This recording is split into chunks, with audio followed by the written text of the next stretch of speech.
Good morning, everybody. TGIF. We have a great Friday show coming your way today on Gojo and Golic. We got a reality check, perhaps, coming this way this weekend in the NFL. 5 undefeated teams. Who's going to come back down to earth after the weekend? We'll get into that. Plus, a Saturday showdown. Number 1, Georgia. Number 4, Alabama. We'll give you a preview for what to look for in that one. Plus, Spider-Verse. Into the Spider-Verse? I don't know. Just wait for it. Plus, plenty of great guests. Julian Edelman going to join the program. Let's do a show.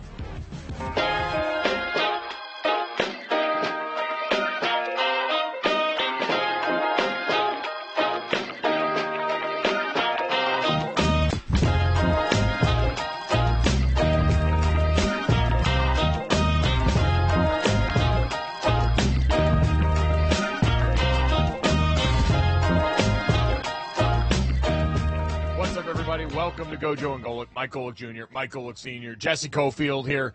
We got a great show, as Jesse mentioned. As always, download, subscribe, rate, and review it. Leave us a 5-star rating and check us out live Monday through Friday from 8 to 10 a.m. Eastern on the DraftKings Network. Some of those great guests that Jesse mentioned, Super Bowl champion and MVP Julian Edelman going to stop by.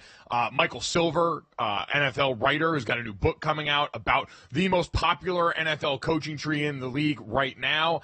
And Peter Keating from Underdog's going to join us fresh off of their parlay to end them all that unfortunately died on the vine Monday night with the Jags getting it whooped up on by the Buffalo Bills. We'll see if they've got anything else in store that could help the rest of you guys make money the way that they did. But good Lord, Dad, Thursday Night Football is going to kill Al Michaels soon if it's not careful. The amount of flags that we saw last night in that game where, yes, the Dallas Cowboys get a win, but we'll talk about the cost it's come at. That thing was borderline unwatchable for a lot of last night because of all the yellow that was on the field throughout that game. That was brutal.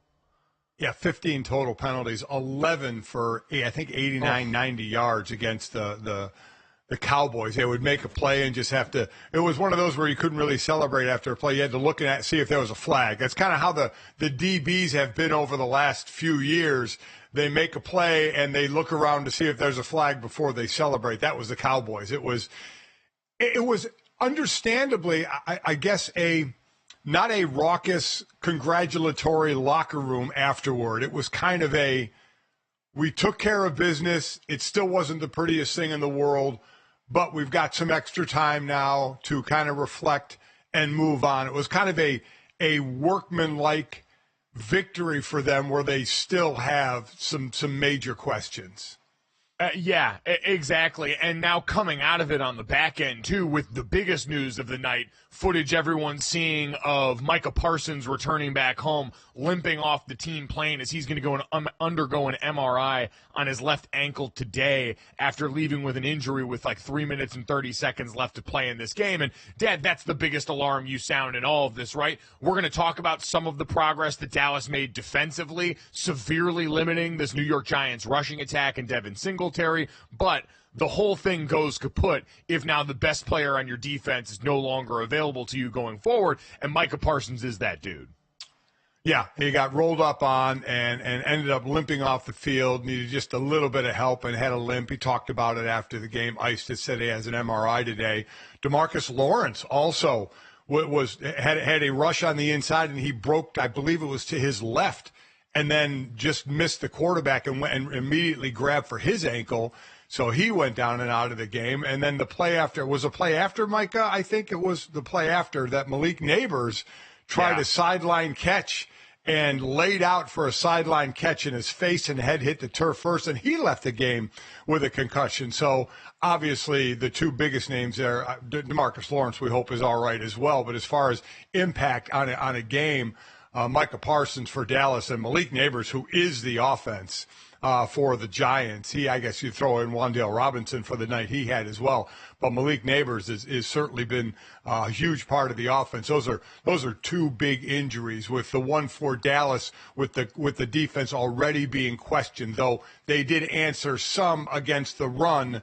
We had taught they had been the worst against the run. They gave up 270-some yards of Baltimore, over 150 or 70 to New Orleans. But as we said going into this game, this ain't New Orleans and this ain't Baltimore rushing the ball. I mean, the Giants had 26 yards on 24 carries, averaged a little over a yard. But they were a pro team, and Dallas stuffed them. They stuffed the run, so you have to take that as a positive. I was going to say, did you see Dallas do anything differently in this game, Dad? Is it just as simple as Giants personnel wasn't as good? Yeah. As I said, there's not much you can do differently except load the box more, try run stunts. No, I did not see anything really technically different. I just think it was a worse rushing team with the Giants than it was with Alvin Kamara or Derrick Henry. No disrespect to Devin Singletary, but he's not Alvin Kamara or Derrick Henry. And the offensive line for the Giants, while playing somewhat better, is still not a dominant offensive line. So I think this was just more about X's and O's and the Joes out there getting the job done.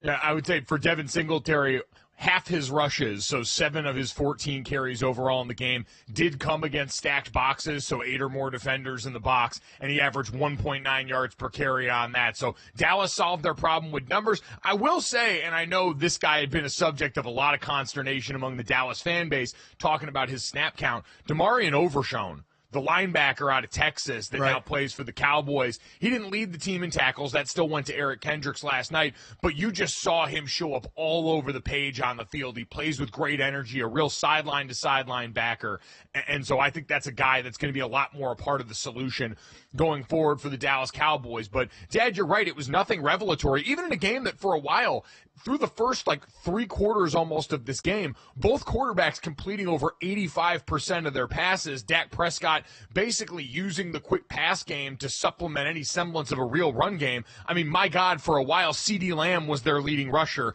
after one 10-yard carry where he was lined up in the backfield earlier in the game. So, Dad, for Dallas on the other side offensively, we talked about their defense and some of the issues there, and maybe that being more of a product of the offense. What do you make of this Dallas Cowboys offense going up against Dexter Lawrence, Brian Burns, and Kayvon Thibodeau in that defensive front for the Giants? Well, I mean, they weren't able to run the ball well. Averaged 3.5 yards carry. They ran it 23 times, passed it 27 times. And as far as Dak only had 5 incompletions, but again, CeeDee Lamb had 7 for 98. He did average 14 yards per catch. Jake Ferguson had 7 catches, but averaged just 7 yards per catch. And a lot of it was CeeDee Lamb doing the work down the field. And just what we talked about, it's a shorter passing game. It's a shorter passing game in the entire league. It was the same with the Giants and Daniel Jones. Malik Neighbors had 12 catches. Wan'Dale Robinson had 11. They had 29 targets between them, and they both averaged under 10 yards a catch. Again, it's short routes, it's hitches, it's slants, and Dallas, as we talked about, was able to make the tackle on the short passes. That's the league now. Make the tackle, or you have the offensive guy beat a one-on-one in-space situation. And last night, the Giants couldn't break those and couldn't break through the red zone. As I said, you can move down the field, but when you get to the red zone, you stall or close to the red zone. There were 9 scores in the game. 7 were field goals. 2 for Dallas, and Brandon Aubrey actually missed a 50-yarder, the first 50-yarder he's missed, and they had 2 touchdowns. But all of the Giants' scoring was 5 field goals, and you had the distance of the field goals, but it's really more where they snapped it from, how close they were. So they were at the 34-yard line on their first field goal, the 23-yard line, the 20-yard line, the 4-yard line, and the 24-yard line. So they were either in the red zone or a couple of yards from the red zone, and they couldn't punch it in. You're not going to win on field goals except if you're Pittsburgh in week 1, I guess, having 6 field goals and winning. Yeah. That requires you having a TJ Watt on the other side. And while the New York Giants have made significant upgrades defensively, Brian Burns, great player, not TJ Watt, who will be contending yet again for Defensive Player of the Year. So I'm with you. A dicey way to go about trying to build your offense there. A good way for them, man. And the biggest problem Dallas is going to have, the second biggest problem outside of their defensive line potentially being compromised is, Dad, we talked about the cornerback injuries opposite Trevon Diggs. That was a nightmare for them last night. Put Andrew Booth out there, and he couldn't stay on his feet against anyone that the Giants were throwing at him there. They brought out, I believe, Amani Oruwariye after that, who fared a little bit better. I think actually had that game-sealing interception on the final drive for the Giants. So that's certainly something to keep an eye on if you're a Dallas Cowboys fan.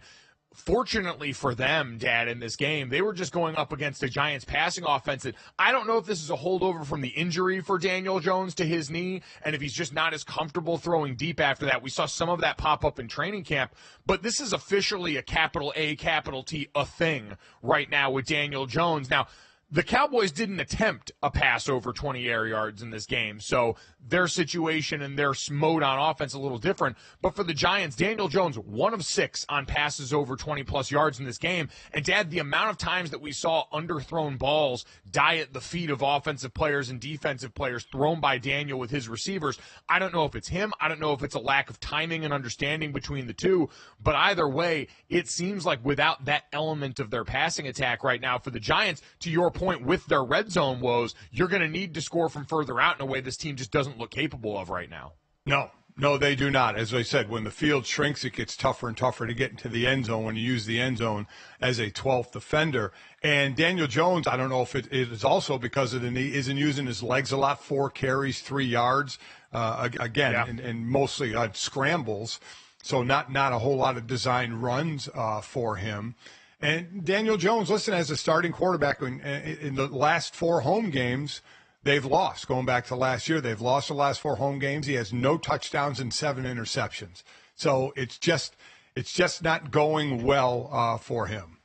Which is weird because for a lot of that game, Dad, it seemed like he was playing pretty well. And again, I know completion percentage isn't the only stat to pay attention to. And because defenses have turned so many of these quarterbacks into borderline checkdown merchants, but I don't know, there were still a lot of really good throws in the short and intermediate range from Daniel Jones for a lot of last night. Unfortunately, we know the job is to pay it off with touchdowns in this league. And to your point, part of the sell with him is you've got a dynamic enough athlete to where you'd like to see him affect the ground game more, and whether through play calling or his own decisions on some of the zone read stuff, it just didn't happen. So I don't know, Dad, where we build on with both of these teams, because this felt like a Thursday night where, yes, the Cowboys won, but with the injury news, there doesn't feel like there's much of a winner here, and both of these teams still seem to, in my mind, occupy the same space that we had them in before, which is on the Giants side, we're not really sure they're going to be able to make much of anything outside of Malik Neighbors, who is excellent so far this season. And then on the other side for the Dallas Cowboys, the injuries to them already on defense, where they had been struggling through this season, make this win feel pretty dire. Well, and that's, again, why there just wasn't a lot of excitement in the locker room after, obviously, for the injuries. And obviously, they won a game, but they 20-15, it was a close game. The Giants had the ball, with a little time on the clock to try and win it, even though it was a Hail Mary that was picked off. And you look at now, they do have extra time to heal, does Dallas, which is good, because their next 3 opponents are Pittsburgh, who could still be undefeated. They play the Colts this week. Pittsburgh, Detroit, San Francisco. Now, I know San Francisco has the injuries, but they still have a pretty damn good running attack, which has been Dallas's, Achilles heel. Those are 3 tough games coming up for a Cowboys team who I don't know where the confidence level is in this team, quite honestly. I know they'll talk like they have it, but there's a lot of talk of we have a lot of work to do and get better, and they certainly do. And these are 3 really tough opponents coming up. Man, that's going to be interesting to see how they adjust, because those teams, you mentioned the rushing attack. The first I thought of with all those teams was the pass rushers they're getting ready to go against.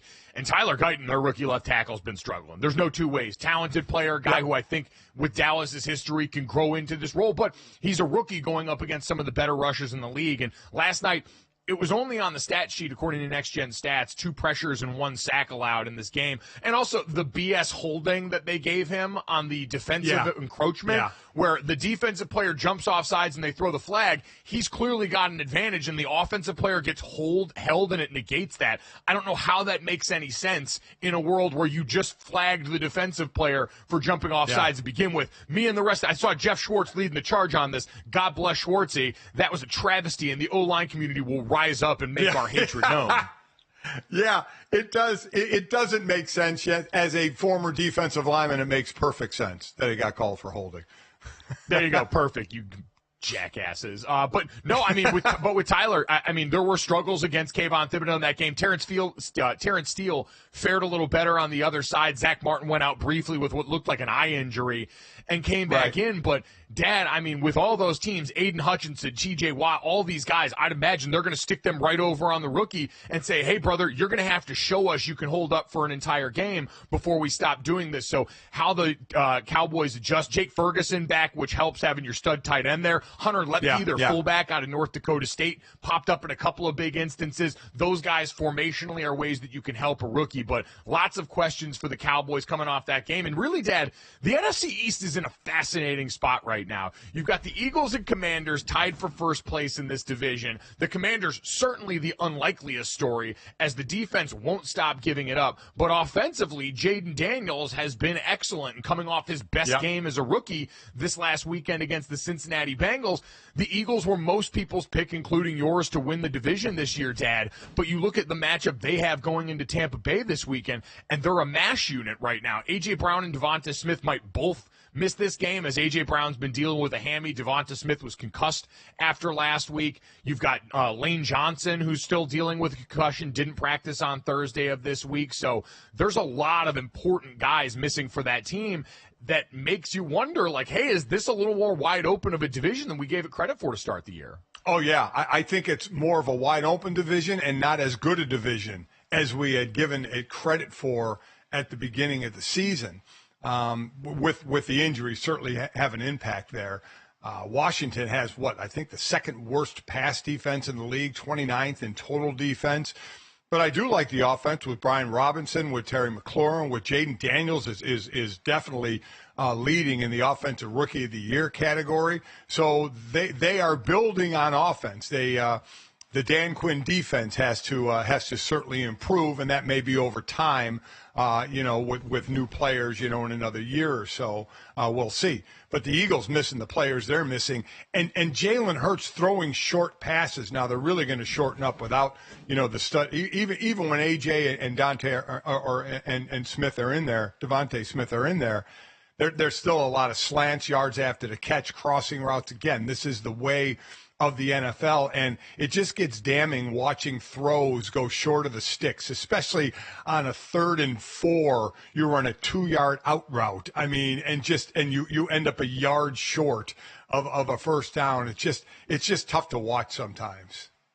Yeah, the Bucks in points right there, looking pretty enticing if you're going to be down your 2 best receivers. Saquon Barkley coming off a great game. Vita Vea's spot on the injury report, something to keep an eye on, as I think he missed last week. Kalijah Cansey, their former first-round pick as well, as that Eagles offensive line will at least get Mekhi Becton back. It sounds like he's going to cast his finger and go this weekend, even if they might not have Lane Johnson.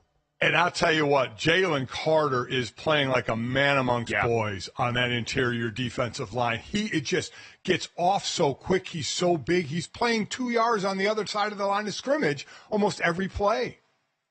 Yeah, it's been a difference maker. If the Eagles and defensive interior plays like that, they'll have a chance. But with the Buccaneers, more of that group healthy. Luke Gedeke, their left tackle, coming back this week healthy after missing a couple of weeks. That could change some things, certainly. But this division, like you said, Dad, I think much further down the pecking order overall than we had thought coming into the season. Maybe the Eagles get healthy enough soon enough to right the ship here. We can talk more about the opportunity that Washington's got against a really hot Cardinals team in the NFC West that's looking like it could be one of the better divisions in all of the NFL here. We got a jam-packed NFL slate on the way, so coming up next, we'll take a look ahead at all of it and give you our preview heading into Week 4 next on Gojo and Golic.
Welcome back to Gojo and Golic. Jesse Cofield, Mike Golic Jr. and Mike Golic Sr. Guys, big slate of games coming up in the NFL on Sunday. Most notably, 5 undefeated teams in action. So the natural question now, of course, becomes which of these teams could be coming back down to earth, could be getting an L perhaps this Sunday? Who do we think? Bills, Steelers, Chiefs, Vikings, Seahawks? Who's the most likely to take an L on Sunday? Yeah, Dad, it's an interesting group right now of the undefeateds we have. Certainly, there are the very expected teams in this bunch, like Buffalo and the Kansas City Chiefs, who everyone figured would be in the mix before the season. Josh Allen, Patrick Mahomes, sometimes it doesn't have to be much harder than that. But the Pittsburgh Steelers, with a very tumultuous quarterback situation heading into the season that has been steadied by one of the best defenses in the NFL, the Vikings and Sam Darnold, and, of course, the Seahawks with new head coach Mike McDonald. Is there a team in there, Dad, that jumps off to you right away as someone who could be primed for a little letdown? Well, I'm going to stay away from the Bills-Baltimore game because I'm calling that one, so I will not really discuss any winners or losers in that game. I think that of the 4 remaining undefeateds that have the toughest chance are going to be both Minnesota, which is at Green Bay, and Seattle, which is at Detroit on Monday. Pittsburgh, while they have the quarterback situation, is playing Indy, which, doesn't have the greatest defense in the world. And Kansas City is at the Chargers, which is missing both their offensive tackles and probably their quarterback. So I would find it hard to believe that the Chiefs would struggle there. So I would say Minnesota at Green Bay, that Green Bay has certainly a chance to win it at home, and Detroit on Monday night has a good chance to beat Seattle at home. Yeah, we'll get to the Monday nighter next week when we look ahead at that one on Monday as part of the doubleheader. But I'm with you, Dad. That's the one easy to circle there, as Mike McDonald's gotten off to a great start, and there are actual tangible ways you can look and see, hey, the Seahawks defense, especially in the secondary, the way they've operated, the performance in the early season they've gotten from Leonard Williams and Boye Mafe and some of the guys in this linebacker crew look improved the way that we would expect, but you also accounting for the competition that they've gone against so far this season, and pulling that back up now just because I forget offhand. You got the Broncos week 1, the Patriots week 2, and the Dolphins week 3, who, listen, we're struggling already, but we understand, hey, right. No Tua Tagovailoa kind of skews the sample size in that. And so this will be the first real test for them against a Lions team that, Dad, already got their bit of a reality check to start the season, and we saw the way that they responded with violence. And so if you're a Seahawks fan wondering, has our rush defense gotten all that better, you're going to find out. This is a very much stress test the pipe situation on Monday night, and I'm not sure Dan Campbell's bunch is the group that I'd want to see there. Dad, let's go through some of these games, though, that we talked about for this weekend. And let's start with this one. You will not be picking this, obviously, because you're going to be on the call for Westwood 1. But I am going to make this Bills-Ravens game the cash it or trash it pick for this weekend. Cash it or trash it is presented by DraftKings. Stay tuned because you'll hear more about DraftKings and all it has to offer throughout the show. DraftKings, the crown is yours. Gambling problem, call 1-800-GAMBLER. Age and eligibility restrictions apply. Void where prohibited. See DraftKings.com for details. Dad, Bills and Ravens, the Sunday night football matchup that you're going to be on the call for. The Ravens, 2.5-point favorites here, and I am stunned. Dad, the Bills getting points on the road here, to me, I am going to be taking as someone that's backed the Bills and seen the way that they've operated this season and have showed no signs of slowing down. This is a team that, hey, you can maybe talk about injury, and their linebacker core still going to be without the guys back there. Terrell Bernard not going to be there. Nickelback Taron Johnson likely not going to be in this game either, who's missed the last few weeks. But that hasn't really mattered with this team, Dad. The front 4 on defense and the offensive line, I'm a broken record, but you combine those things with Josh Allen, and to me, that just seems like it's going to be a winning enough formula against a Ravens team that, Dad, you can talk about on the other side, some of the injuries that they've been dealing with coming off last week. They had a few offensive linemen show up that thankfully look like they're going to be healthy for game time this week. Yeah, they had 3 linemen who didn't practice on Wednesday. 2 of them did practice on Thursday. The other, Voorhees, is questionable, but I think they're all going to play. It's just the fact that they're nicked up. You know, from the Ravens side of this, I look at one of the biggest differences in the Ravens offense is that Lamar Jackson has been under center over 20% of the time. And people may say, oh, wow, that's not that much. Well, consider since he's been there up to this year, he's been under center 7% of the time. So he's under center more, which helps play action more, which also helps, you know, when you do a running play out of shotgun, the running back is usually standing next to you and you're handing the ball off and the running back has no momentum.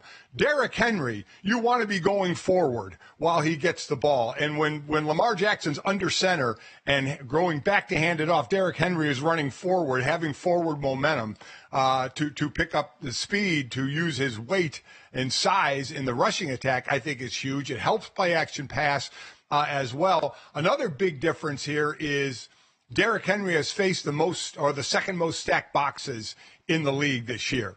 And the Bills are one of the teams that use it the least.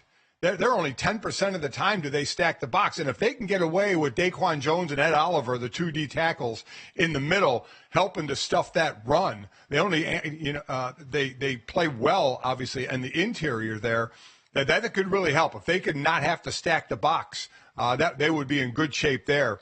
As far as the Bills, I mean, watch the slot. I mean, that's where Josh Allen has been money, 23 of 26 on slot throws. Khalil Shakir has been the main recipient of that. And you have a secondary in Baltimore who has 4 players who, when they're the nearest defender, 4 different players have given up over 100 yards receiving. So there's some great matchup battles that are going on in this game. I'm really looking forward to calling it.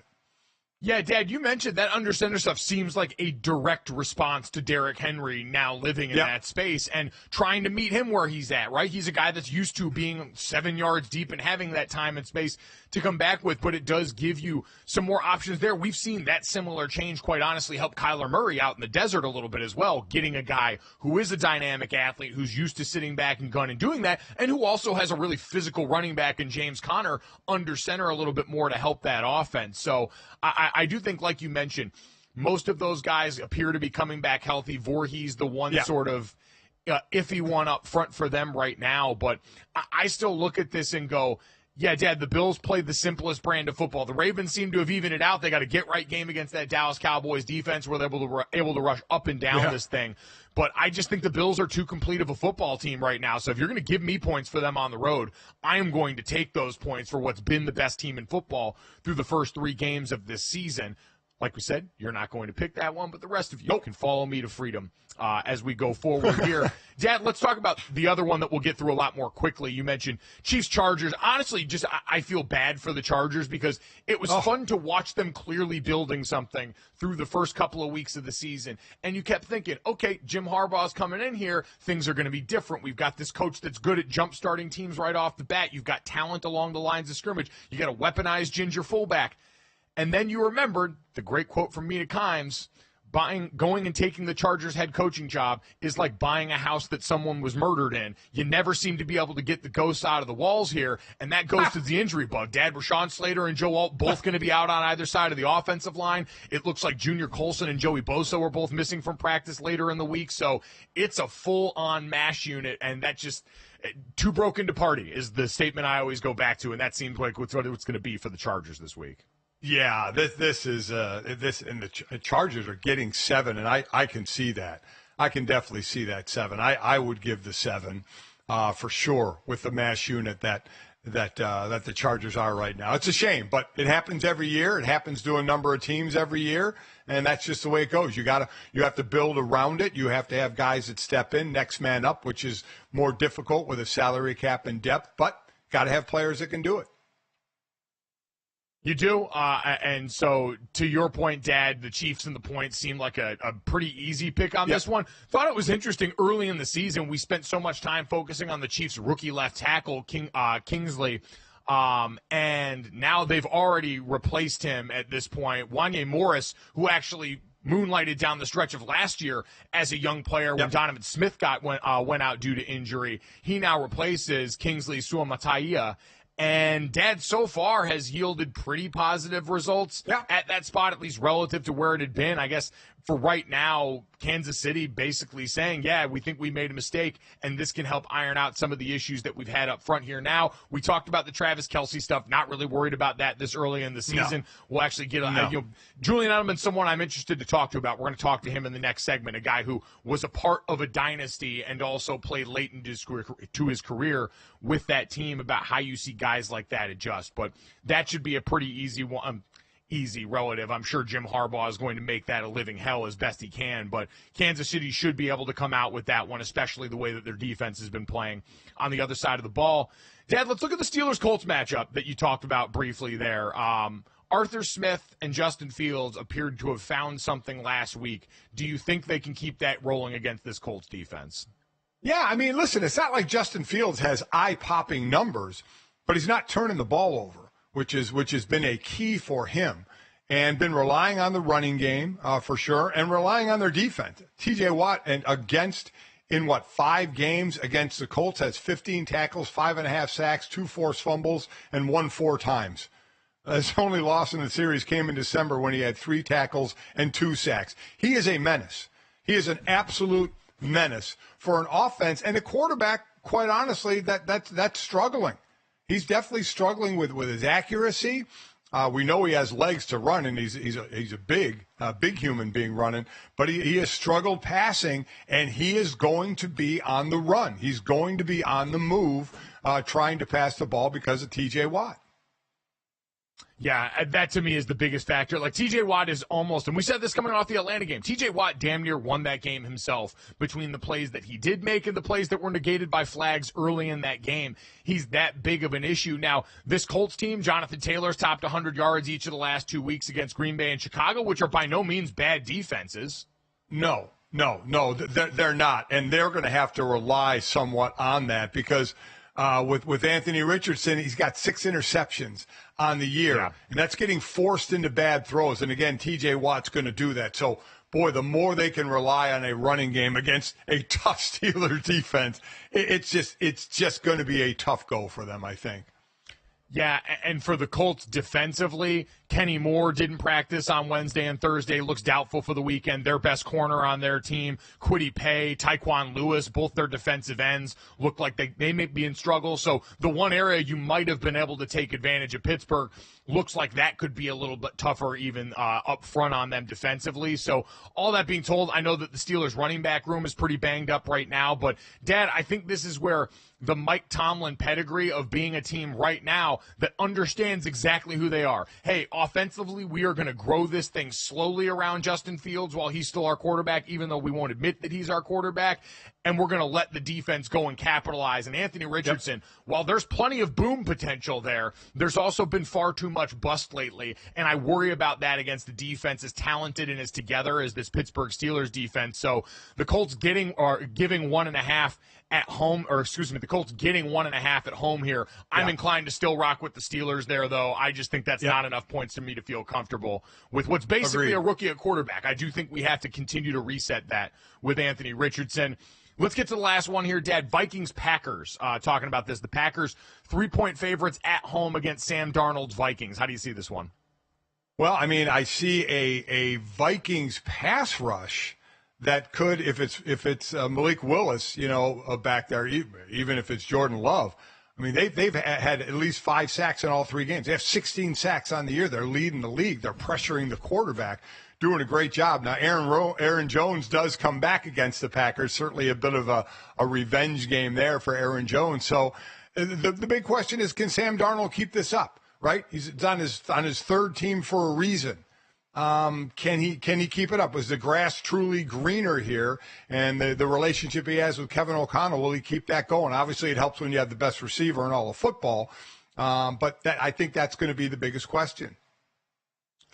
I think I'm going to take the Vikings in the points in this one, man. The defense has just been weapons great. And like you said, I don't think that Jordan Love could or should come back this week, given what he means to this franchise. And I love what they've done with Malik Willis and what Malik Willis has done himself. He deserves a lot of credit. And we said this going to the revenge game last week for the way that he's handled every bit of this. But that Minnesota Vikings defense has humbled a couple of the better quarterbacks in the NFL recently. And if you're going to try to back up out there, I can't pick you. I'm going to go with the Packers in this one. At home, at Lambeau, I'm going to say they maybe take away the undefeated season for Minnesota. There we go. An interesting one to watch in Lambeau. Coming up next, we'll check in with a former Super Bowl champion on how he views the NFL season so far.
Need answering, and especially right now with the focus on the Chiefs, the premier dynasty in the making in the NFL. We thought it might be helpful to bring in a guy who knows a thing or two about operating in the middle of a dynasty here. Three-time Super Bowl champion and former Super Bowl MVP Julian Edelman, kind enough to join us here now.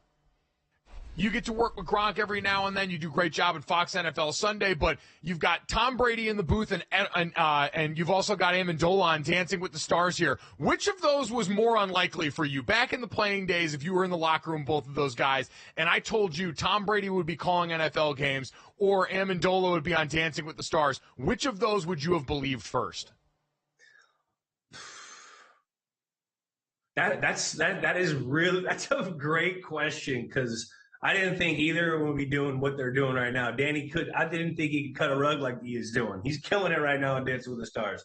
And Tom, I didn't think he'd do that either, but, he loves football, wants to be involved in some form of faction. So, it's been fun to watch. I don't know which one surprised me more, but they're both definitely like right there. Have you been, I know a lot of people talking about Tom in the booth. Have you talked to him since he's gotten started with this? How's he like this?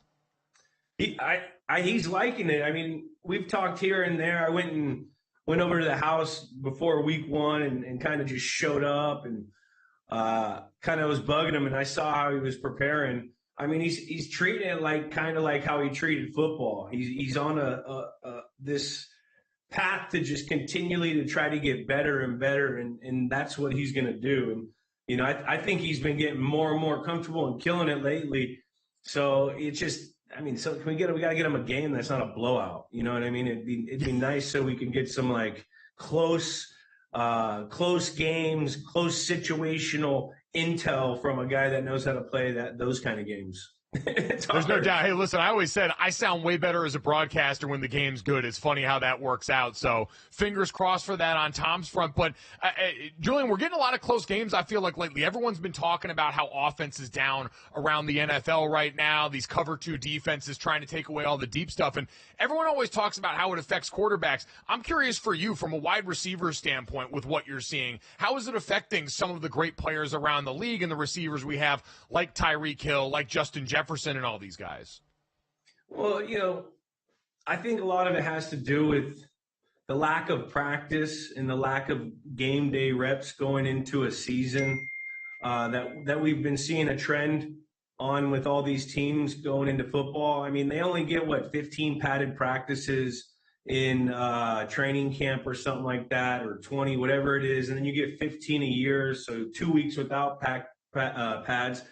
And from my experience, when I would be in the offensive room and you're watching, all the coaches coach everyone, the offensive line needed the padded practices the absolute most. And we're seeing right now, you can get into a 2-shell and the offensive line struggling to block 4. So then it's really, everything is really connected. So I anticipate as the linemen get more and more reps, you're going to start to see guys being able to get protected, so then you can actually beat the too high show, this whole thing that everyone's talking about, which I think is absolutely stupid. Because I used to love too high show because it was zone. You get to sit, you're getting in there, you get in and get vertical. But that's what it is. I think it's a lack of practice, and then a lack of chemistry with a lot of these guys. That we're seeing some of our high name quarterback receiver duos that aren't really performing the way they wanted to, is because they didn't really do it in preseason. Guy was holding out here, or this guy was holding out there, and those reps are valuable. That's how you get on a page. That's how you gain your chemistry. That's how you gain your confidence, is through your practice execution, and then it turns into game reality. So I think it's a little slow start right now, but it'll heat up.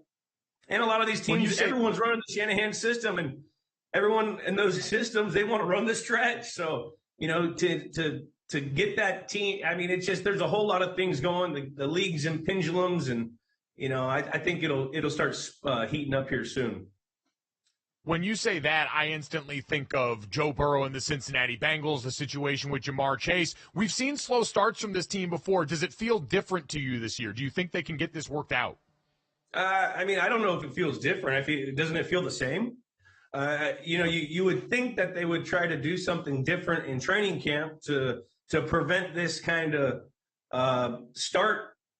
And they clearly haven't, regardless of what the situation is, or if someone was hurt or someone's been, not there, the distraction of missing players, free agency, losing guys here and there. I mean, that's all part of the NFL that everyone has to deal with. So, for whatever reason, I don't understand these big holes that you put yourself in that the Cincinnati Bengals have been doing for these last 4 or 5 years.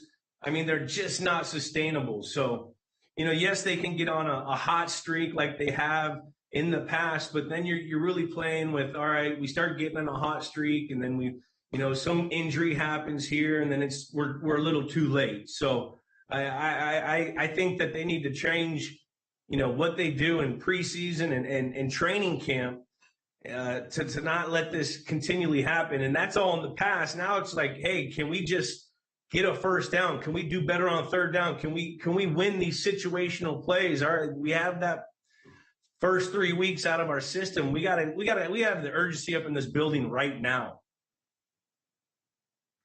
They need a sense of urgency because everyone thinks they're Super Bowl contenders right now. That's also the sense of urgency that surrounds the Kansas City Chiefs at all times now. They're the 2-time defending champs. We know they're going for the three-peat. They're in territory that very few people understand the way that you do. So I'm curious for a pass catcher there. A lot of focus on the start for Travis Kelce's season, a little slower than people anticipated. You were fortunate to play a long time in this league. I'm curious how you adjust, especially late in your career when you play a lot of postseason games and that starts to maybe add up over time. Yeah, this is a unique situation where I'm not really worried about Travis Kelce right now. You worry about Travis Kelce in December and January because that's where this team's at now, where I guarantee, Mahomes looking at Travis saying, hey, man, I just need you in December, January. Let's keep you healthy. We'll get our feng shui going when we get it going, but I need to get these other guys going. That's what we would do a lot of the times when we were back in New England, first third of the season, you'd have a game plan that you'd do, then you would jump away from things to try to get other guys up to the level that you were at, get on that same page. So then once we get into, November, December football, then you have more targets. You have more guys that get the trust of the quarterback that makes you a more dangerous opponent. So I'm not worried. I think this is actually scarier when the Chiefs aren't using Travis Kelce and they're learning how to win games without him, because once it becomes a must win or a gotta have it situation, Travis Kelce's going to be there. There's no doubt. Like you said, it is a very unique circumstance for them that really only you guys and the Patriots teams you were on can really understand. But now I do want to talk about your former team here. Gerard Mayo's a guy you certainly know well from your time in New England. What have you made of him taking over the reins here and how it's gone so far? I think he's done real well. I mean, this is a tough situation to follow, arguably the greatest head coach in the history of the game. As someone that you played for, with a brand new facelift in every room. You have a young quarterback that you drafted very early. You got a veteran guy. There's a lot of key situations that Gerard's having to deal with in his first year. That's I think he's doing a pretty good job. Now, this whole talk, you live in Boston, you hear the sports town talk radio and everything. All day, everyone wants to see Drake May, and I just don't. I think Gerard's handling that the right way because he's going to put Drake May in when Drake May is ready to go in and be able to, call a play in the huddle, be able to identify the defensive line, be able to identify the safeties and the coverage, be able to know when all his receivers and pass catchers are set, being able to get the motion across. Those things need to be seen over and over in practice for you to just be able to throw a kid in and say, hey, all right, now this is you got to go. They have a luxury where they have Jacoby Brissett, who is a veteran player, a pro quarterback. He's won in the NFL. And it's a value for Drake May because he gets to watch Jacoby Brissett on how he prepares. He gets to watch Jacoby Brissett on how he talks to the offensive coordinator after a series in the game on the sideline for the next. Like, there's all these little things that young quarterbacks just don't know how to do because they don't know the NFL.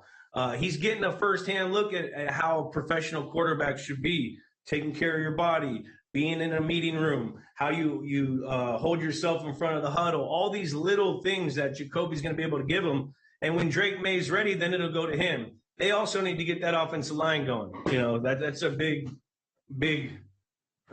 question mark. So, you know, they've been banged up there.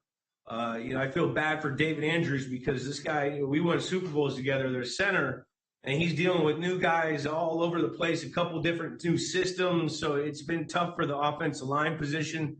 And I think that's where everything roots. You don't want to just throw a young guy into the fire when you can't get protected. And then, you know, you lose the confidence, especially, you know, early in the year. Well, I mean, we're seeing that right now in Chicago a little bit, where the Bears really struggling to protect their top overall pick in Caleb Williams versus, you know, Jaden Daniels goes and has a hot start. There's all these different, you know, thought processes about how to onboard rookie receivers or rookie quarterbacks when they come into the NFL. In your mind, as a veteran player, especially in locker rooms where, hey, you're getting a young guy in here, what's the most important thing you think a young quarterback needs to be able to do in order to be a guy that can have success early? Needs to be able to have a short memory, whether something goes well or whether something goes bad, being able to turn the switch up and go on to the next play. You know, those guys that can compartmentalize the best, whether things are going great or whether things are going bad, are usually the guys that improve, you know, because they play the play that they're playing right now. They don't get involved with the process of the game or the scoreboard of the game. That they're sitting there trying. You got to play the game the right way. Like, this play is this play, and then we get to the next play. We got to go to the next play, a different situation, being able to execute at a high level, not making the same mistake twice, being able to learn from a mistake. Mistakes are great if you don't do them twice, and if you learn from them, you know. So that shows growth. So I would say that short memory, having the ability to compartmentalize, is something you want to see. And, you know, these young quarterbacks, they all develop at a different rate. You know, Jaden Daniels is going to develop at a different rate than Caleb Williams, which, you know, doesn't mean Caleb's having a bad year because he's going through it right now. He's got to find a way out how to win. You know, Jaden Daniels has done that, but it's also different scheme, different, you know, coaching, different coaches. So there's a lot that goes into this thing. So I think we're still very early into the process. There's going to be a lot of growing pains for both of them, for all of them. That's just how the National Football League is. Once you're doing good, you got a bunch of smart dudes sitting in the back room. Those are the defensive coordinators that are just studying everything you do great and everything that you do bad. So, you know, it's fun to watch it, and I'm really excited to continue to watch all of them. You know, Jaden Daniels and Caleb especially. No, it's going to be an exciting season with those guys in mind and with everything we've talked about here. Julian, we could sit here and talk to you all day, man. We appreciate all the insight. It's fun to see you and, quite honestly, the Patriots, a team that was so tight-lipped when you guys were all together. You got you and Tom in media. Bill's doing media now. Everyone's out here starting to actually talk about all the great stuff that you guys went through in that building. So it's cool to see, man. I appreciate it. No problem, man. It's been fun, man. Take care. It is amazing, Dad. They didn't give us anything for 20 years, and now all of these guys, he mentioned the McCourties, too. It's a great call. All of them spouting off in the media. The McCourties, Amendola, obviously Edelman, Gronk, Brady, Bill. I mean, it is stunning to think of them in their Patriot mode of giving you the corporate answer, again, which I'm fine with in the locker room, but now opening up and embracing the media and taking a paycheck from the media. I can say it is unbelievable how quickly it turns, just to your point. Once you realize, wait a minute, there's money to be had and people hearing all the stories of what we did back in the day, I think I can get behind this. So shout out to them for grabbing that net and catching that beautiful butterfly. It's been a ton of fun and very vindicating to hear him completely agree with our assessment of the Travis Kelce situation in Kansas City. Coming up next, we'll give you a quick assessment of the WNBA playoff situation and one team that you need to keep your eye on as we head into the second round. Next on Gojo and Golic.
Welcome back to Gojo and Golic. Mike Golic Jr., Mike Golic Sr. here. Let's take a look at a little action on Good Follow. Sylvia Fowles joined the show to talk about the WNBA playoff status. Now, up in the conversation with the Liberty and the Aces is the Lynx, and you know them so well. You spent 7 years of your career with the Minnesota Lynx, who are one of the best teams in the league. So what are the keys for the Lynx to win it all this season? I think continue to play as a team. Be unselfish, but at the same time be consistent. And I think we gotten this far throughout the season because the team has been consistent on both ends of the floor. And if we can piece that together in the playoffs, I think we got a good chance of making it to the finals.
All right, very excited to bring in our next guest here on the book tour right now. Award-winning journalist and author Michael Silver, kind enough to join us. The book, which I got a copy of here, comes out October 1st. The Why is Everything, a story of football, rivalry, and revolution. So, Mike, appreciate the time. Appreciate you joining us, man. How's the book tour treating you so far?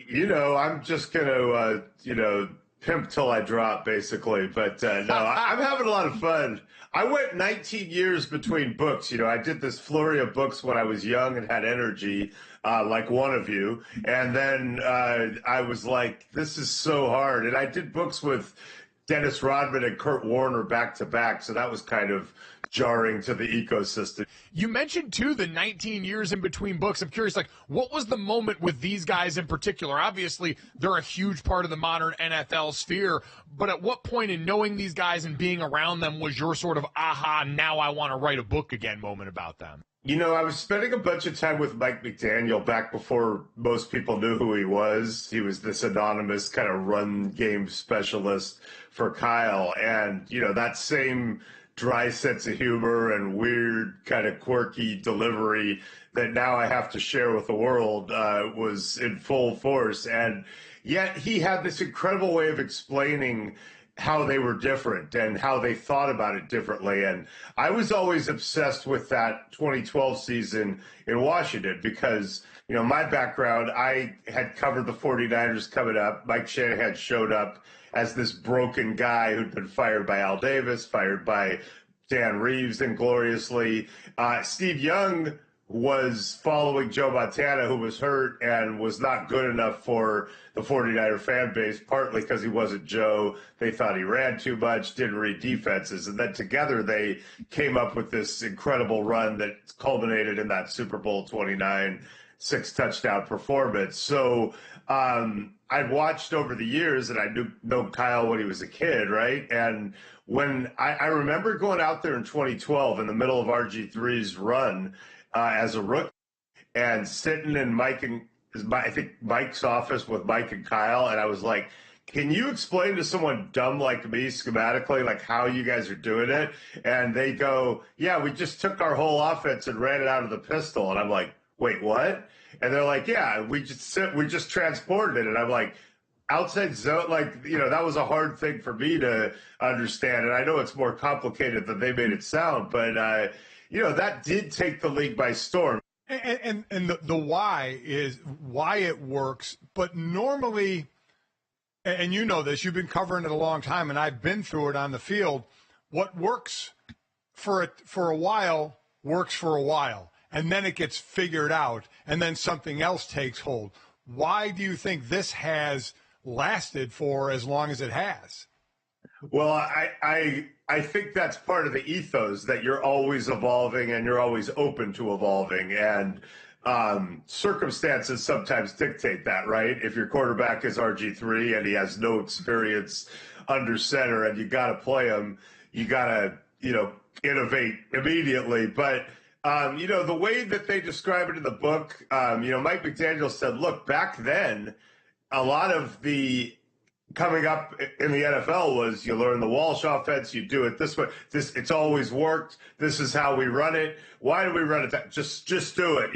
Just learn it. And defenses were simpler. So unless you were playing a Belichick or somebody, usually it was reasonably predictable what you'd see. Now, because you were running this weird thing, you had to prepare for defensive wrinkles to counter that or try to counter it on a weekly basis. And I know Mike Shanahan, when I covered him, was very into the opponent-specific game plan. Figure out their rules, try to use those rules against them. When they adjust, try to counter their adjustments. And, they think of it, they don't think of it as a playbook or a menu. I think even still, some coaches, and there's a lot of smart coaches, but some coaches go, okay, we got the runs, we got the passes. I think I'll choose that run.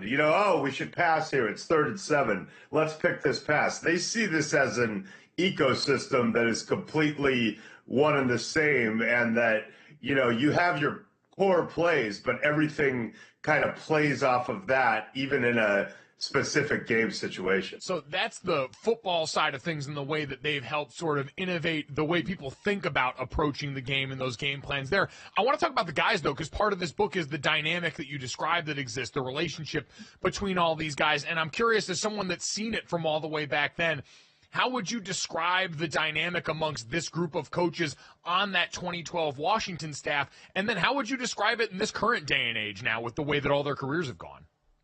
I'm glad you asked that, and I want to assure people, because I've already copped to not really knowing scheme like these guys. So I wrote this for similar people. Like, it's you don't even have to know a lot about football to get into this book, because there's plenty of pettiness and rivalry and all that. And you're right, the personality stuff is wild. So there's a chapter in this book called Enemy Friends, about Kyle Shanahan and Sean McVay's relationship. That's a quote from Raheem Morris, who's close friends with both of them. But enemy is first for a reason, right? They're division rivals.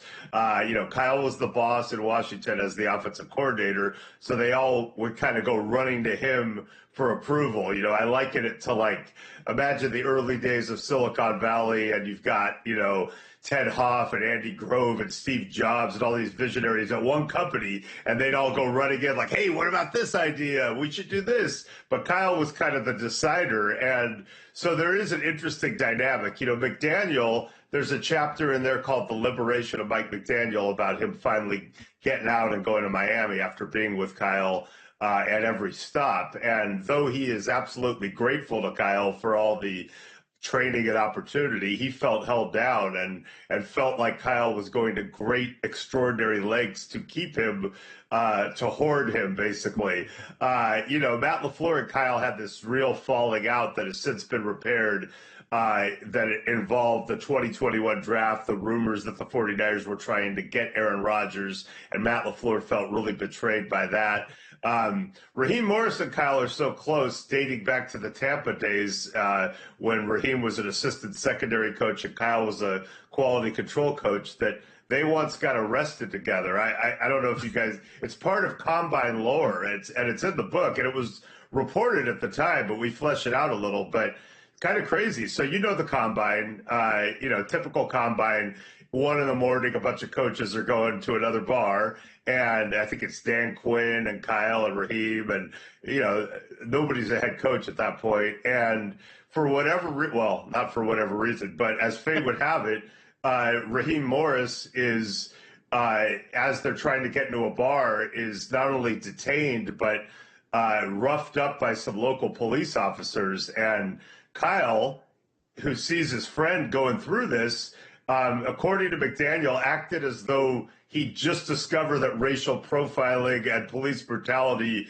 might exist, and was screaming and demanding to see badge numbers and basically calling the cops out for what he thought was racially insensitive, to put it mildly, behavior. And next thing you know, he's in the paddy wagon with Raheem, going to the pokey. And the crazy part, and it turned out it was a case of mistaken identity on Raheem's part, but the crazy part is Raheem's arrest generated no news. But Mike Shanahan's son getting arrested while he was a quality control coach for Tampa, at the time, that was like the classic, talk about entitlement and Nepo baby. Look at this punk. And so, but yeah, I mean, their friendship really is that deep. And listen, I've been accused of being too good a friend when I defend, Hugh Jackson when he's 1-31, or Jeff Fisher when he's getting fired. But I like to think I'm a really good friend, but I've never gotten hauled in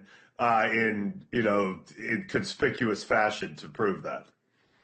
Well, you mentioned Raheem Morris. As a former defensive player, I have to ask, he's the only defensive person on the cover of the book, not mentioned as much as the offensive geniuses in the book. Why was it important to have him on the cover?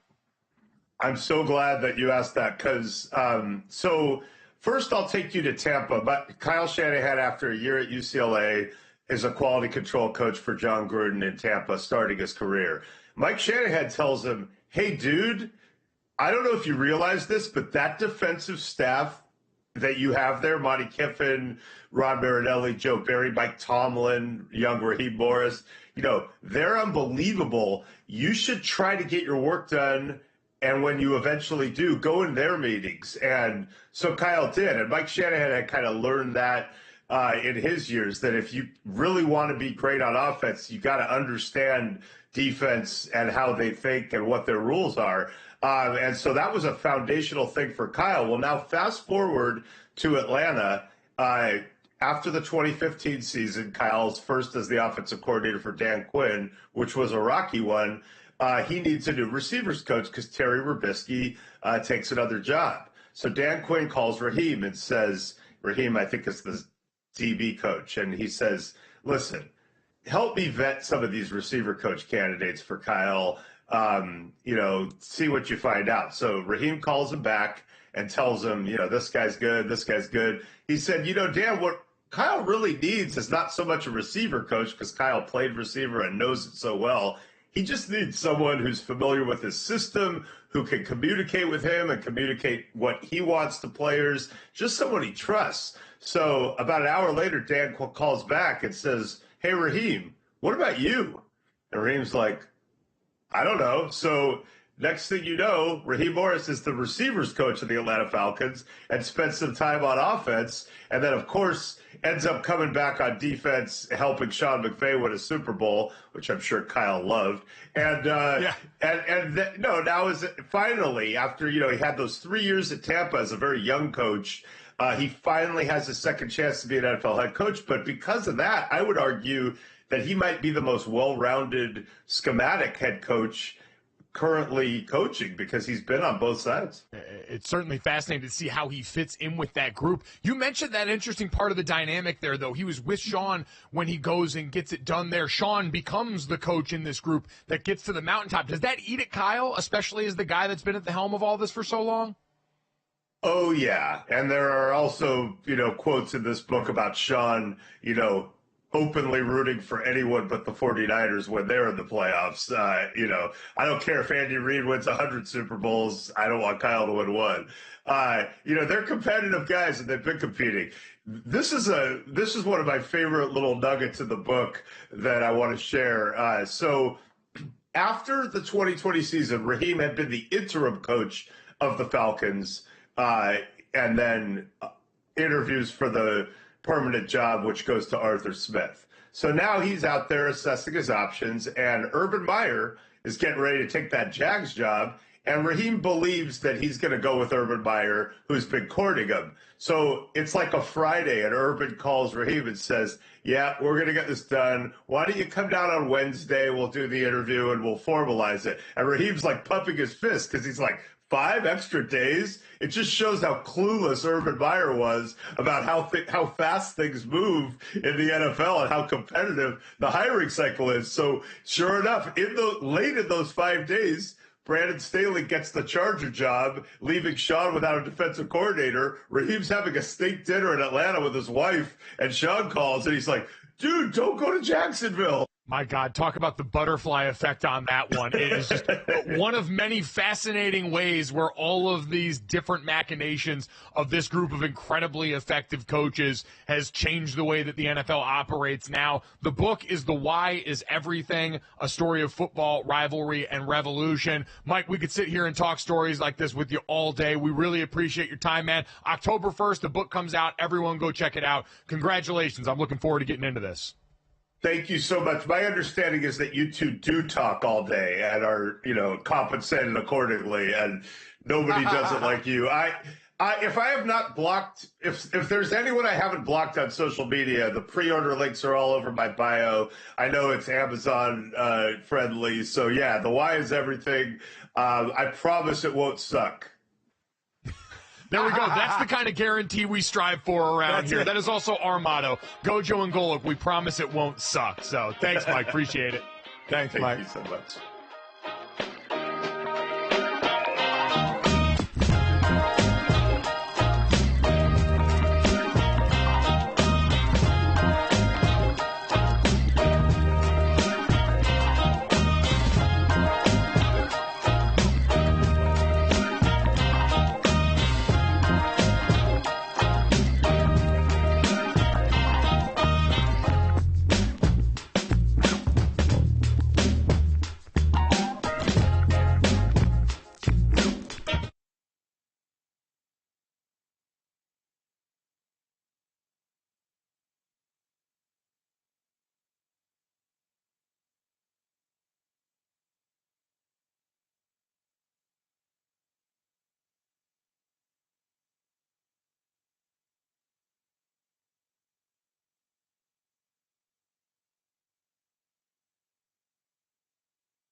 Welcome back to Gojo and Golic. It's been a busy day around here, and it gets busier now with one of our friends, Peter Keating, contributing writer at Meadowlark, and, of course, you can check him out as a part of the Underdogs podcast. And, Peter, we got to start off, man. How was it? You guys were the parlay that everyone was riding into going into Monday night. Obviously, the Jags, the last end of that. So what was it like living through that experience for you guys? I'm sitting here tracking my money, but it's all $1 bills. You know, we got to the very edge. You know, we decided to play the simplest parlay based on our theory that it is early enough in the season to bet on bounce backs, you know, and we bet the worst looking teams you could find, a parlay of winless teams, and the Giants won, and the Panthers incredibly crushed the Raiders, and Denver won, and then the Rams pulled out that field goals made, missed, bouncing all over the place game against the Niners. So we had $30,000 of winnings on the line, and we needed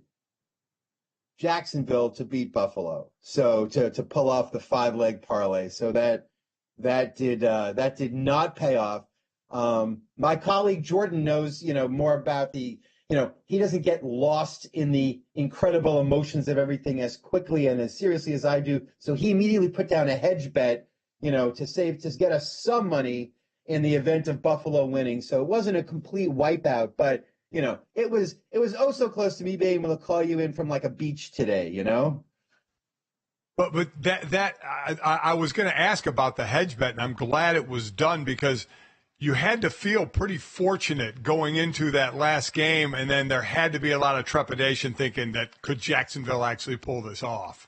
Yeah, well, not only was there a lot of money there, a lot of trepidation, but I actually trusted Jacksonville the least out of those 5 teams, and to have it come down to them against Buffalo on national TV was, you know, the following night was a little crazy. And also, you know, the buyout, you know, once you start winning, you get buyout offers, and the buyout wasn't that great. The hedge paid off more than betting on Buffalo to win and using that to offset the losses was more valuable than taking the cash out opportunity after 2 or 3 teams won. So that's just something to keep in mind. What's actually worth keeping in mind is that 5-ways or 4-ways or 3-way bets pay off very, very rarely. But the underlying theory here is that it takes teams a while to settle into being predictably great or predictably awful. And so you get these crazy results early in the season. And right about now is when you have to start figuring out, do I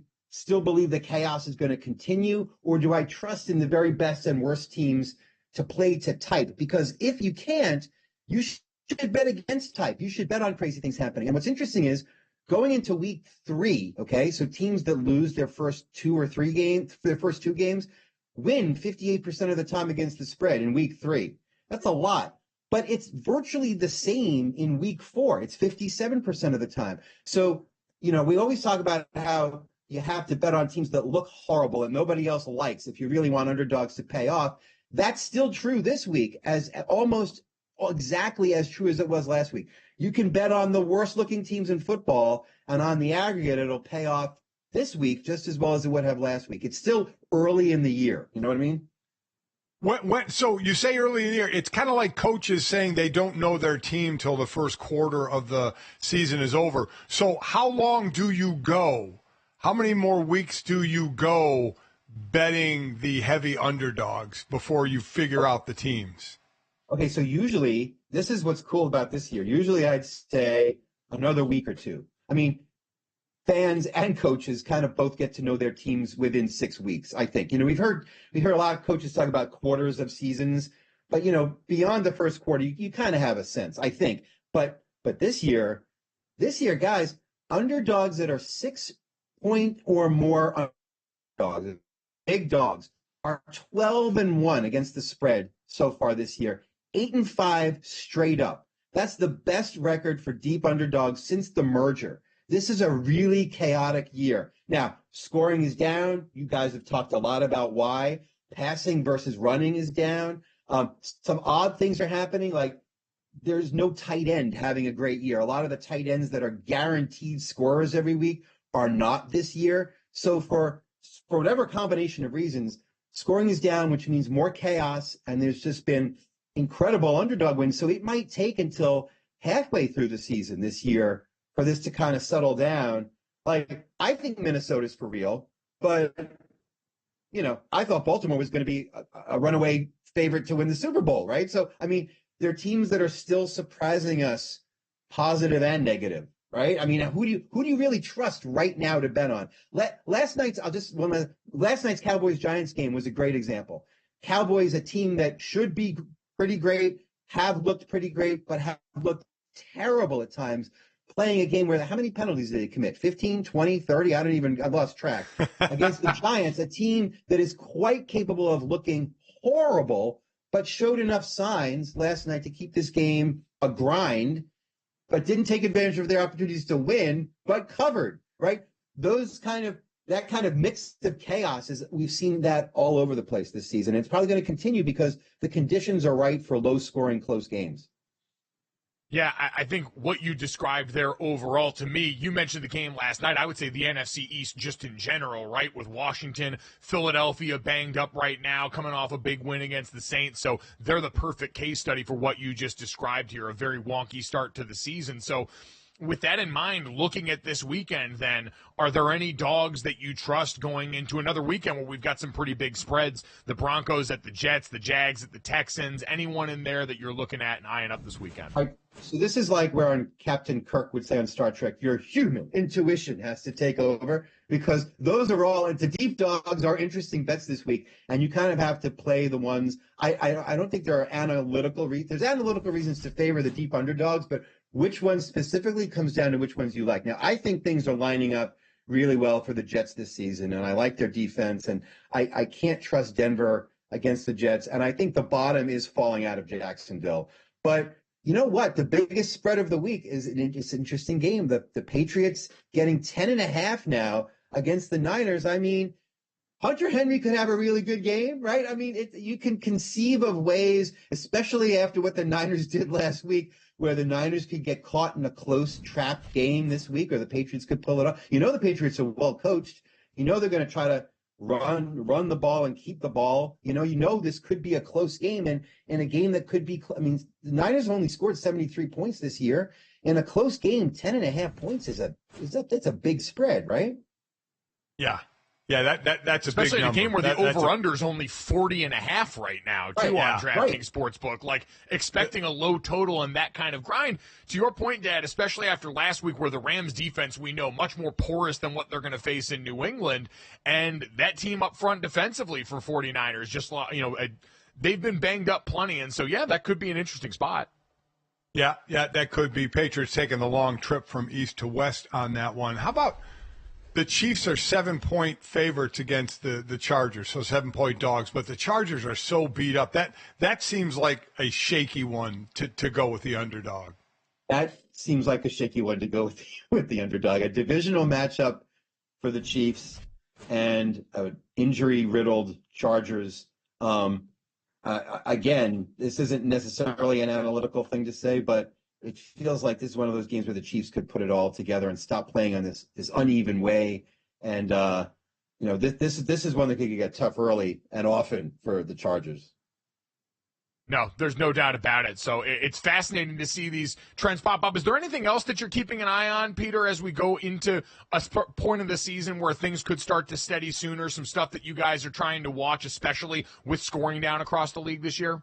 Well, I'd watch matchups against teams that are both been disappointing so far, because at some point, one of the surprise teams is going to put something together and go on a streak that could sneak them into the playoffs, even though they're kind of the big part of the big middle. A team like Arizona, maybe, right? And then at another point, one of the teams that has not been putting together is going to just bend, and then kind of break, right? And I would watch the Tennessee-Miami game this week, because neither of these teams has covered the spread yet in any of their games. When that happens, the underdog has a really good record of winning, like a 67% chance of winning. Now, I know Tennessee's only +1, right, against Miami, I think, at the moment. But one of those teams has to either put it together or not. So I'm always interested in watching teams that kind of have to adjust on the fly, deal with injuries, deal with disappointments, and then can the players they have left and their coaching pull them through? And I like Tennessee against Miami for those reasons.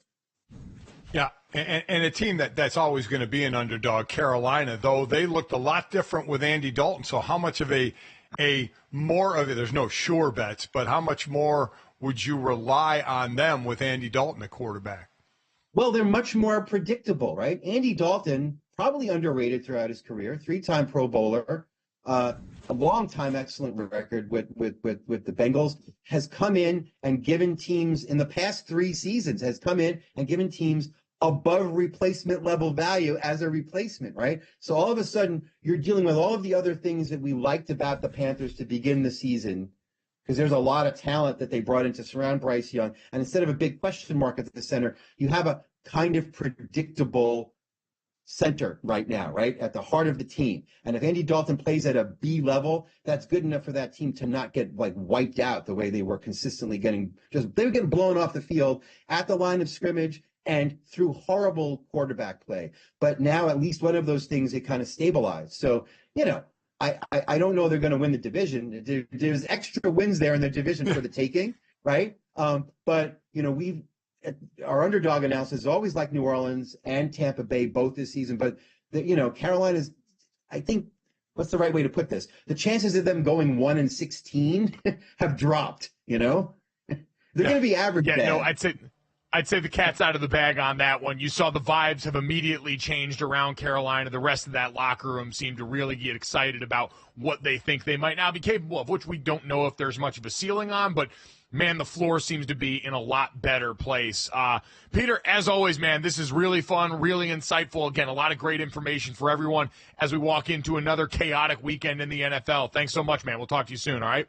Thank you guys anytime. Always great to talk with you. Have a great weekend. Thanks. Again, the Underdogs podcast, Jordan Brenner, Peter Keating, always great stuff there, Dad. And it is interesting, and I think he's right, and we've talked a lot about this. The way that the NFL currently structures its preseason does lend itself a lot more to the way that the regular season is played out in terms of uneven results. Yeah, and that's why I asked him, when do we think that cuts off? Again, his stat, which is amazing, underdog 6 or more points have gone 12-1 against the spread, 8-5 straight up, the best since the NFL-AFL merger. So, I mean, that's huge, and that's a direct result of scoring being down, no starters not playing in the preseason. But it's where's the line of when teams know who they are and the underdogs stop covering as much. When did you feel like you guys were comfortable, Dad, when you were playing? Obviously, there's so much different in that era, but just in general for you going into the season, when did you kind of feel like, all right, we know what we've got going on, even with a veteran team on this side of the ball? It was less games than now because we had longer training camp. We played more in preseason games. We looked to get the hook in a preseason game. We were like, oh, thank God, where these guys know they're not going to play. You were like, Buddy would take specific guys out, usually not me. So I would be playing more in the preseason games. But he would take the stars, the better players, out. But usually it was a few games. Not many to where you kind of knew what you had, because even the stars played more in the preseason back in that day. I actually remember being in a game in college one time when I was, finally a starter and was an older player. I was a fifth-year senior, and we were blowing another team out, and our O-line coach had circulated in a bunch of the other backups on the team, but me and my other buddy that were both fifth-years were still in the game because we just didn't have as much depth in some of those other spots. And we're over on the sideline at some point. The coach is like, you guys needed to hit on a few more of those recruits a little bit earlier on there when we had asked you guys to host these guys. And so you'd be getting out of the game at this point as we're sucking wind in the fourth quarter of a game that we were up like 30 in at that point. So different strokes in college versus the NFL, but we also learned the hard way on that one that not everyone – you're going to pull Zach Martin out of the game early and make sure that he's healthy. Mike Golic Jr. was sticking around for a little longer in that one to try and find his footing there. Speaking of, we'll go back to college next. Big-time slate coming up this weekend, including one of the premier SEC matchup of the season so far. Next.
Welcome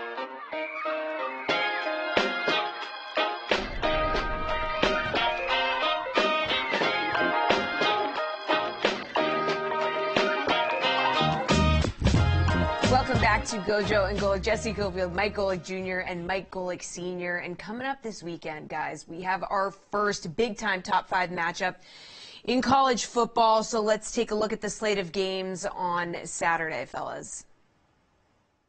Yeah, this is a big-time one coming up this weekend, and we're going to start it off in the SEC, and we're going to start this off feeling cheesiest. This college football season, we are feeling the cheesiest with Cheez-It. Let's start with the big one here, Georgia, Alabama.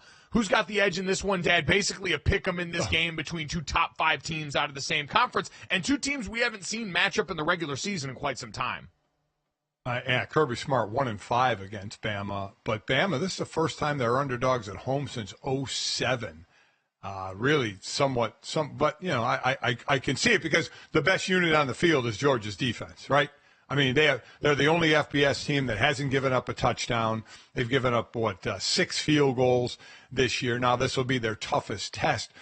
The matchup I look forward to is the 17-year-old freshman from Alabama, Ryan Williams, just incredible. 10 receptions, 285 yards going up against the nation's best pass defense. Jalen Milroe's got his work cut out for him, 8 touchdowns, no interceptions. But this is going to be tough sledding to try and pass the ball against Georgia. As I mentioned, number 1 pass defense. I'm really looking forward to this 17-year-old from Bama and seeing what he can do. Yeah, I think just in general, seeing him and seeing Jalen Milroe in this passing attack that we know Kalen DeBoer came in with the reputation of helping develop, and so far we've seen plenty of continued progress from Jalen Milroe at quarterback, who's an early season Heisman contender, albeit we know neither of these teams sans, you know, Alabama had the matchup against Wisconsin on the road, which was a Power 4 on Power 4 matchup. I think people understand Wisconsin a little further away from where they want to be. Tyler Van Dyke, their quarterback, went down in that game, and Alabama pulls away after some turnovers. For Georgia, you got the scare against Kentucky that everyone is going to worry about coming into this matchup. But I think in that game, true, you look, Kentucky's quarterback, Brock Vandegrift, one of their linebackers, Georgia transfers in key spots that understood, especially Kentucky's defense, a very good unit. And Georgia offensively losing their best offensive lineman, Tate Ratledge, who now got that tightrope surgery and is going to be out. Right. I think, Dad, Georgia coming off a bye, having a chance to reorg that offensive line a little bit in front of Carson Beck, gives them a really good chance. I think they win this game. I do think, you know, again, it's a 1-point spread. So if they win this game, I have a feeling they're going to get it done with that as well. But I just think that defense against an Alabama offense, that offensive line finally kind of in a good working place after dealing with some injuries and shuffling around earlier in the season, that group looked a lot better. But this Georgia team, I think defensively going to stress them in ways that they might not be ready to overcome just yet. Carson Beck looking to avenge his only loss against a top 20 team. He's 6-1, and the only loss is against Alabama. So, and this is where some college football fans denounce the 12-team playoff, saying this game doesn't really matter. The losing team is still going to be in the playoffs, but they can match up again in the playoffs. And where the watching at the end of the season in the playoffs was usually who was ranked 3 through 6 or 7, who would be in the top 4. Now it's basically 9 through 14 that you're watching of who's going to be in the top 12. So it just shifted to where the focus is going to be on of teams making the playoffs. Yeah, you mentioned that loss for Carson Beck. He is 16-1 as a starting quarterback and 6-1 against top 20 teams. So that's the only fly in the ointment for him going into this weekend. But, you know, this has been also a big mental edge game. I heard Greg McElroy talking about this on his podcast, where Alabama's felt like they've owned the series for a long time. And you wonder now for Georgia, not seeing Nick Saban on that opposing sideline, if all of a sudden that imbues them with a little bit more confidence despite the recent history of this series. So again, we both like the dogs in this one. No surprise there. That team that came off the first weekend, I say neither of these teams have had too big a marquee wins. I misspeak there because Georgia obviously walloped a Clemson team that has since started putting it on people playing offensively. Better. So you can hold those two versions of the Clemson offense right after the other and see very clearly how much that's changed. Dad, let's talk about our school here. Notre Dame hosting Louisville as 7-point favorites at home. The Irish wear green game. Notre Dame's captains decided they're going to wear green. Marcus Freeman left that up again to them. A once-a-year thing where I know our fans and the superstition around that might not be thrilled. I happen to like that one. And, Dad, I actually think I popped on the tape of Notre Dame against Miami of Ohio because I didn't get to watch much of that game live outside of the beginning where you saw Riley Leonard miss a few more of those layup throws and struggle offensively. I thought the 2-minute drill against Miami of Ohio might be a turning point. Riley's first patching touchdown of the season to Bo Collins, the transfer from Clemson, and in the second half looked a lot more comfortable, cutting it loose more consistently, throwing into some tight windows. We know the Notre Dame defense holding teams under 10 points a game so far this season. I think all of that lends itself well to Notre Dame having a chance to go out here and actually capitalize and win this game at home. I think the pressure is going to be on the defense, again, holding a team down because Louisville's averaging 47 points a game. Now, it was to Austin Peay, it was to Jacksonville State and Georgia Tech, where they averaged 47 points a game. But Tyler Shuck, the quarterback, 8 touchdowns, hasn't turned the ball over. That's looking to Xavier Watts, the safety for Notre Dame, who had 7 interceptions last year to come up with the game. 16 yards per completion. So they obviously are looking to put points on the board. And Jeff Brom, the coach for Louisville, said it in the nicest way possible about the weakness of Notre Dame. His quote was, with Notre Dame, it's important to figure out a way to get a lead and make them do things they're not as comfortable doing. And that's true. They're not as comfortable throwing the ball. They just aren't. As you mentioned, Riley Leonard got his first touchdown pass of the season. He looked off early in the game, has 1 touchdown, has 2 interceptions. The passing game has not been something that Notre Dame can count on. So Jeff Brom is right. If they get up in this game and force Notre Dame into a passing game, that could be trouble for Notre Dame. Notre Dame can control it by running the ball because they just usually – sometimes they don't start out running well, but they just keep going and going and going and start to pick up yards. And I think they can control the ball that way and try and keep Louisville off the field. Yeah, I think that's going to be the key. Notre Dame's pass defense got stressed a little bit more than we would like last weekend against Miami, Ohio, but on the lines of scrimmage is where Notre Dame should have the advantage. That offensive line, despite the injury for them, has come together nicely with Jeremiah Love and Riley in that rushing attack, and defensively up front, I think they should have the edge over Louisville's offensive line. ACC, Dad, who are you more interested to watch in the rest of the weekend? Miami is a 17.5-point favorite at home against Virginia Tech, or Clemson is a 21.5-point favorite over the Stanford Cardinal, who are making their trip. Stanford got their first ACC win against Syracuse a little bit ago, but this Clemson offense since the Georgia game has been lighting up the stat sheet. I'm more interested in seeing if the Clemson offense can be consistent. I have no qualms about Miami's offense and Cam Ward and what he's doing, leading the nation in touchdown passes with 14. I know they're going to be good, and I think they're going to handle their business. But Clemson, known for the defense and the shaky offense, as you mentioned, since that first game against Georgia, their offense has been going. Scoring 125 points in the past 2 wins against, App State and North Carolina State. So I'm looking to see consistency out of Clemson's offensive side of the ball. Yeah, I would agree. Clemson's interesting to watch for me. The one I'd be more comfortable betting would be Miami minus the 17.5. Cam Ward and that offense have been an absolute shredder. Now, Virginia Tech's 2 corners, certainly a good group there. They're only giving up 160 yards a game through the air versus Miami, who's thrown for at least 300 in each of their first 4 games. I think the dam kind of breaks on the other side for Virginia Tech, who offensively has just underwhelmed so far this season. They came in with high expectations and really lost out on that the very first week of the season. So it'll be an interesting weekend all around. Group of 5, man. The UNLV Fresno State game all of a sudden has way more juice to it. As we saw the reports earlier from Brett McMurphy over at the Action Network that apparently a couple of casino owners around there tried to come together and pony up that money, but too little too late for Matthew Saluka, who now no longer a part of that program, and thus going to make this weekend's matchup even more interesting as UNLV takes on a Fresno State team, both of whom have a chance to represent the Mountain West at this point still and be that rep for the G5 in the college football playoff. As does Boise State, who's taking on Washington State. Boise State, I still think the team to beat in that conference. Yep, Ashton Genty, one to keep an eye on in that Heisman conversation, but we're talking quarterbacks in the G5. enjoy watching Mikey Keene for Fresno State. The dude can absolutely rip it. Coming up next, we'll finish you off for this, that, and the third heading into the weekend next on Gojo and Golic.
All right, time to finish off the show in the week the way we always do. This, that, and the third. 3 quick stories to send you into the weekend. Make sure you download, subscribe, rate, review us, leave us a 5-star rating, and check us out here live Monday through Friday from 8 to 10 a.m. Eastern on the DraftKings Network, our YouTube channel, Samsung TV Plus, Roku, and more. If you miss us live for whatever reason or any of our great guests, and thank you to the whole crew that stopped by today.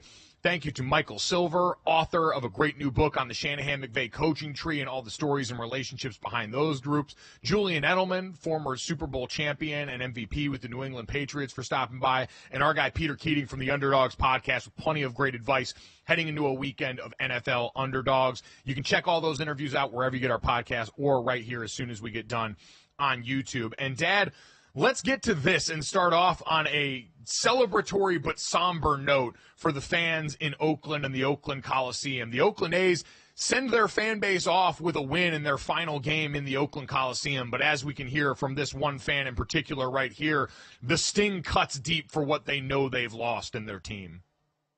This is generations. This is like father to son to brother to child, and you're ripping that away for what? You're trying to fill a stadium with 70% visiting fans? That's ridiculous. Baby Gap, Nepo baby, guy who inherited everything. We work for ours. That's what we do in Oakland. We work.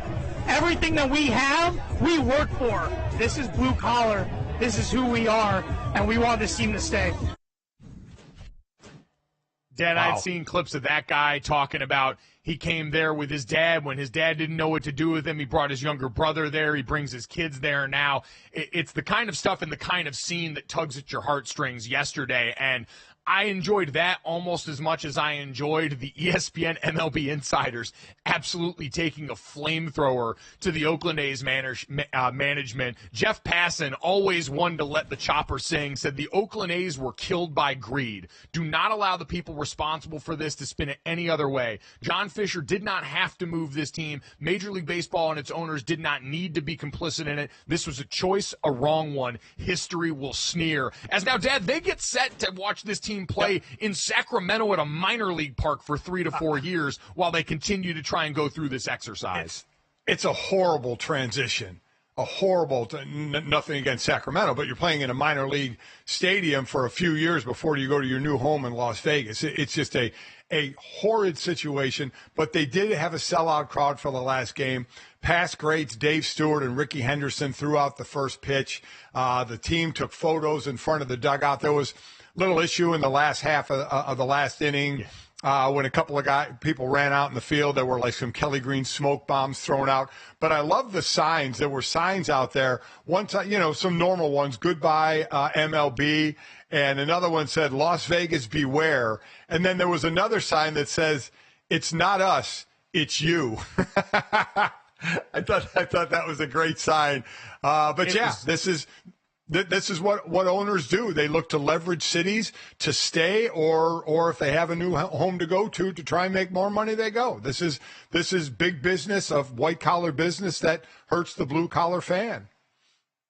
My favorite sign in the crowd to that point, someone had the timestamp for Ted Lasso's season 3, episode 10, 45:40 to 48:59 in the minutes, and it's Hannah Waddingham's character in a room full of the other owners in the show at that point in the series where they're contemplating trying to start a super league to rip football away from these clubs around there, and she absolutely lays into them talking about the greed in the room, how they used to love the game and how it belongs to the fans, and I thought a perfect note to sort of encapsulate everything we'd have to imagine the folks around Oakland are going through right now, who have unfortunately seen this already with their football team and now with their baseball team as Las Vegas continues to become a hub for sports in this country. So a somber day there for that fan base, certainly. Jesse, let's get to that, though, and a fiery day on the golf course for Team USA and the best golfer on the planet as the President's Cup gets going. Yes, we had a little bit of trash talk. I would call it a little more good-natured trash talk, but take a look. You can decide for yourself. Here. Tom Kim said he wanted Scheffler. He wanted to take him down. Great putt. This is what we need. We need that crowd to get involved. And to answer, Scheffler. What was that? He was talking to Tom Kim. That's the best moment today. Yes, sir, it is. That's good stuff. That's good stuff. It's really spicy out here. Wow, geez, God, guys, relax. It's getting heated out here. My God. Yeah. I mean, Jesse, listen, for Scotty Scheffler, we got to take what we can get. Like, I understand he didn't walk over there and grab him by the throat, but in Scotty Scheffler's language, that was as close to pulling a knife out on the golf course as we're ever going to get from that guy. Exactly. Hey, Tom Kim better be careful. Scheffler's out of prison. You know what I mean? You don't know what prison does to a man. Yeah. You know what I mean? And all of a sudden you're poking that prison bear. The Dementors. But Tom Kim with the little extra fist pump in Scotty Scheffler's line as he's lining up his putt.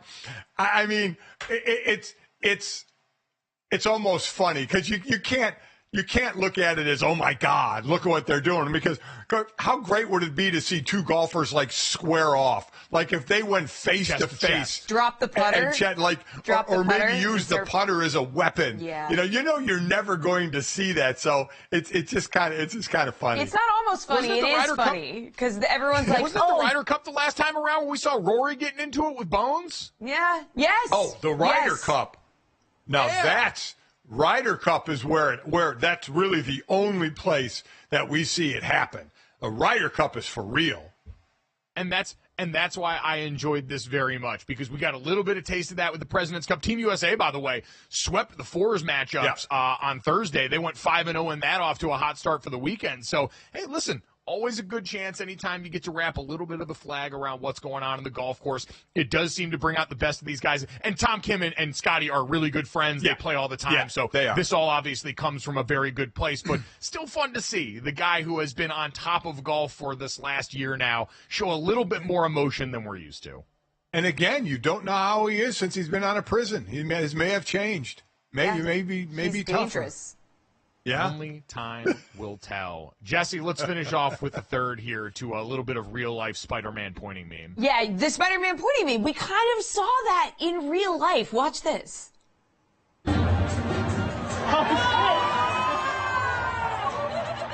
Finds what you look like in the crowd. Like, so basically, they showed a picture of Spider-Man, and then they, in the crowd searching, found a guy, I think, dressed as Spider-Man, who then just got off. That's gotta be a plant, right? Yeah, I mean, That's it has gotta to be a plant. Did you see his dance moves? It's of course he's a plant. Come on. Nobody just stands up and can dance like that. I do appreciate it. I saw him throw in there the popular cornerback celebration of strapping a guy in that we've seen come up now. I don't know who invented that. We need an oral history of the origin of that celebration, because now it's proliferating crowd Spider-Men. That's how much I'm out of it. I thought it was the motion was putting a sword back in where a sword belongs. That's what I thought it was. In a sheath. Where a sword belongs, yeah. Obviously. Yeah, where it belongs. It couldn't come up with the word sheath. Yeah. I always thought it was that, putting a sword back. I didn't know it was strapping in. I don't know this online. I don't know the waving in front of the face. That's just John Cena. You can't see him. I know. How I difficult it is to see figured when you that put your one hand out. in front of your face.